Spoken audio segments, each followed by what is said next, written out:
పరలోకమందున తండ్రి, యేసు ప్రభువు నాడు మీ వందనాలు తండ్రి. మరి సంఘ ప్రార్థన కొరకు చేరువచ్చుంటున్నాం. మీ వాక్యం ద్వారా మాట్లాడినా పాటలు పాడాం. యాంత్రికంగా జరగేటువంటి ఇక సంఘ ప్రార్థనలో విజయం తీసుకురండి ప్రభా, శక్తి బలం తీసుకురండి. ప్రజలలో ఆశ ఆసక్తి తీసుకురండి.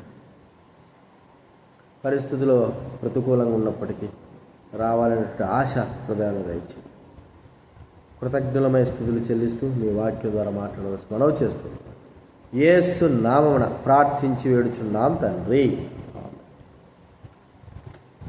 దినవృత్తాంతాల మొదటి దినవృత్తాంతాల గ్రంథం 4వ అధ్యాయం. మొదటి దినవృత్తాంతాల గ్రంథం 4వ అధ్యాయము 10వ వచనం మనమందరం కూడా కలిసి చదువుకుందాం. మొదటి దినవృత్తాంతాల గ్రంథం 4వ అధ్యాయం 10వ వచనం అందరూ కూడా కలిసి చదువుకుందాం. యబ్బేదు 9:10 యబ్బేదు తన సహోదరుల కంటే ఘనము పొందిన వాడై ఉండెను. వేదనపడి ఇతని కంటినని అతని తల్లి అతనికి యబ్బేదు అని పేరు పెట్టెను.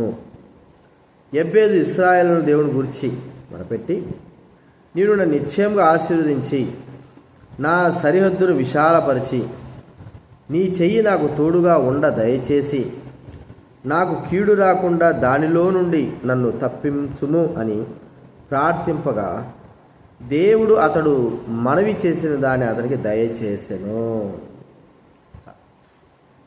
యబ్బేదు మరి వేదన పడి ఇతని కంటిని అని అతనికి యబ్బేదు అంటే వేదన. కాబట్టి మరి యబ్బేదు ఇశ్రాయేలు దేవుడి గురించి మొరపెట్టాడు. పేరుకు తగ్గట్టుగానే అతడు కూడా మొర పెట్టేటువంటి వ్యక్తిగా మనం చూస్తూ ఉంటున్నాం. వేదనతో ఏమని మొరపెడుతున్నాడు?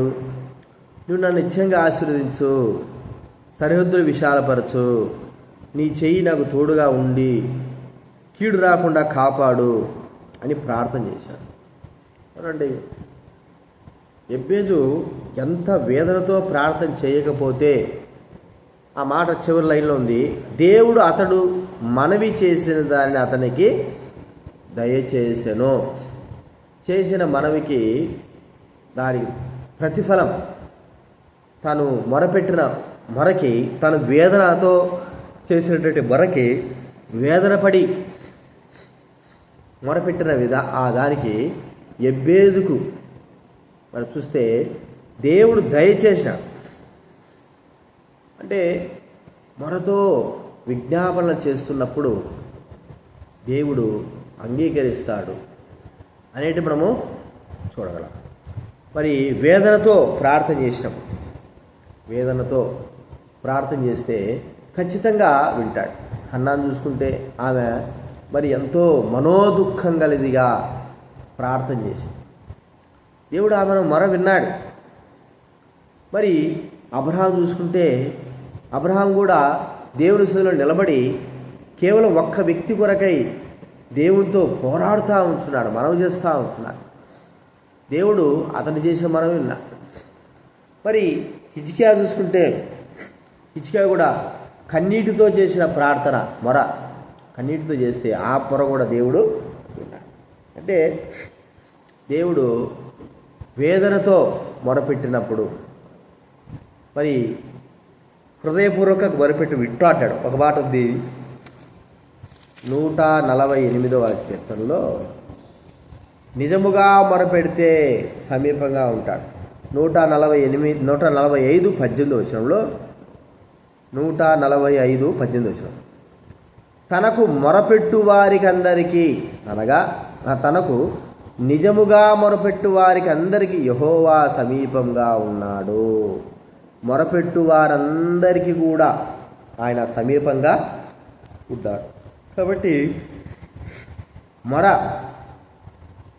హృదయపూర్వకంగా మొర చూడండి. 119 కీర్తనలో ఏముంది?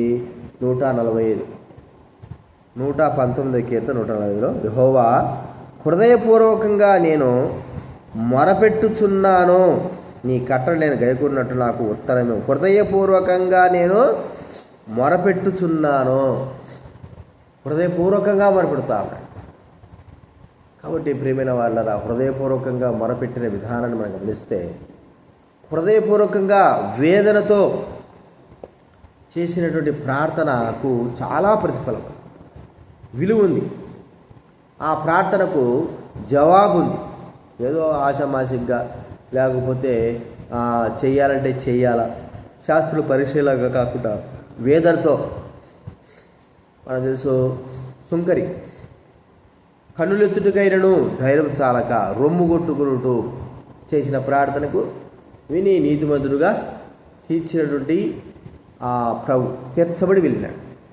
అంటే ఎక్కడ కూడా హృదయపూర్వకంగా వేదనతో మొర పెట్టినప్పుడు మరి ఏది కూడా ఆ ప్రార్థన విఫలము కాలేదు అని మనం గుర్తుంచుకోవాలి. ఖచ్చితంగా ఆ ప్రార్థనకు జవాబు. కాబట్టి మనము వేదనతో మొరపెట్టినప్పుడు ఎందుకు మొరపెట్టాలి, దేని కొరకై మొరపెట్టాలి? వేదనతో మొరపెట్టాల్సిన అవసరం ఏముంది? బాధ, వేదన ఒకరి మీద కానీ ఒక దేశం మీద కానీ కలిగి ఉన్నప్పుడు ఆ వేదనతో మనము వారి క్షేమం కొరకై, వారు నశించిపోకుండా వారి నిమిత్తమై, ఆత్మల రక్షణ కొరకై మనము మొరపెట్టే వారంగా ఉంటాం. వారి గురించిన ఆ మొర విషయమై, అంటే వారు నశించిపోతా అంటే చూస్తూ ఊరుకుంటలేము, వేదన పొందుతాం. అయ్యో అయ్యో వీరు నశించిపోతున్నారే, వీరు కాపాడబడాలా, ఈ దేశం నశించిపోతా ఉంది, వీరు కాపాడబడాలా. కాబట్టి వేదన మనకు అవసరము, మొర అవసరము. మరి హృదయ వేదన చాలా అవసరం. కాబట్టి హృదయ వేదనతో మనం చేసే ప్రార్థన దేవుడు వింటాడు, విని మనకు జవాబు ఇస్తాడు. అనేకమైన వారు అలాంటి యొక్క ప్రార్థన చేశారు, వారు ప్రతిఫలం పొందారు, వారు జవాబు పొందారు. వారు చేసిన ప్రార్థనకి దేవుడు కన్నీటితో వారు చేసిన ప్రార్థనకి వారు విన్నాడు. సొంతది కానీ, ఇతరుల కొరకు కానీ, దేశం కొరకు కానీ వారు చేసినటువంటి మొర దేవుడు విన్నాడు. అది వృధాగా పోలేదు. మనం కూడా అనేకమైన సార్లు మొరపెడతా ఉంటాం, కానీ వృధాగా పోతూ ఉంటాం. కానీ నిజముగా మొరపెట్టేటువంటి అనుభవంలోకి మనం ఎప్పుడైతే వస్తామో అది ఎప్పటికీ వృధాగా పోదు. ఖచ్చితంగా దానికి జవాబు అనేది దేవుడు ఇచ్చి తీరుతాడు. కాబట్టి మనం ప్రార్థన చేయాలి, ప్రభువా మొరపెట్టరు. అందుకే ప్రభువా అపోస్తలుడు పౌలు ఉంటాడు, మనకు ప్రార్థన చేయడం ఎలాగో తెలీదు, ఆత్మే మనకు నడిపించేవాడు. కాబట్టి ఆత్మ మన హృదయాల్లో కార్యం చేసినప్పుడు, ఆత్మ ప్రభు పరిశుద్ధాత్మను మనలో మరణం వేదనను కలిగించినప్పుడు మనము మరి ప్రార్థన చేశాం. ప్రభు యేసుక్రీస్తు వారు కూడా మరి తండ్రికి మొరపెడతా ఉన్నాడు. చెమట రక్త బిందువులోనే పడేటట్లుగా మొరపెడతా ఉంటున్నాడు. కాబట్టి గుర్తించుకుందాం, అలాంటి మరణే దేవుడు వింటాడు, జవాబిస్తాడు, ప్రతిఫలం ఇస్తాడు. అలాగ ఉండడానికి ప్రభు మనకు సహాయము చేయుగాక. ప్రార్థన చేసుకుందాం. ప్రార్థన ప్రవేశిద్దాం.